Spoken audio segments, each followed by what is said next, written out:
বন্ধুরা, গ্যাস পাইনি বলেছিলাম, গ্যাস শেষ হয়ে গেছে। এই যে আমার গ্যাস চলে এসছে, খুব ভালো হয়েছে। গ্যাস চলে এসছে, খুব খুশি। এই যে আমি গ্যাস পেয়ে গিয়েছি, খুব খুশি।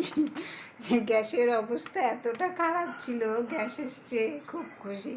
আমার সিলিন্ডার জায়গা মতন দিয়েছে ছেলেটা। এই যে গ্যাসের স্লিপ, গ্যাস পেয়েছি, আপাতত পেলাম। জানি না আবার কি সমস্যা হবে কি না, ঠাকুর করে না হয় সমস্যা, কারো না হয়, আবার কি কারো না হয়।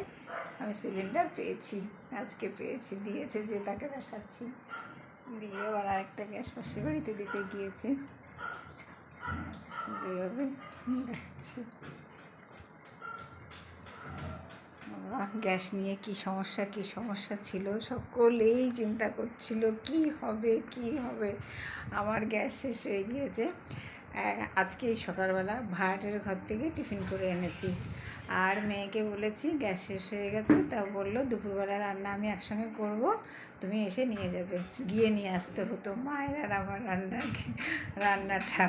এবারে এক্ষুনি পেলাম, মানে এখন বাজে 10টা 45।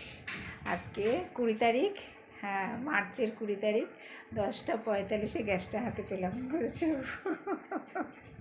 খুব খুশি বাবা, গ্যাসের সমস্যা থেকে মুক্তি পেলাম, যে না গ্যাসটা বুক করেছি, পেয়েও গিয়েছি। বুঝলে বন্ধুরা? ঠিক আছে, সবাইকে যেমন জানিয়েছি আমি যে আমার গ্যাস নেই, গ্যাসের সমস্যা, পেলাম, এটাও তোমাদেরকে জানালাম, বুঝেছো? খুব ভালো হলো। ঠিক আছে, পরের ভিডিও তো দেখা হবে। টাটা।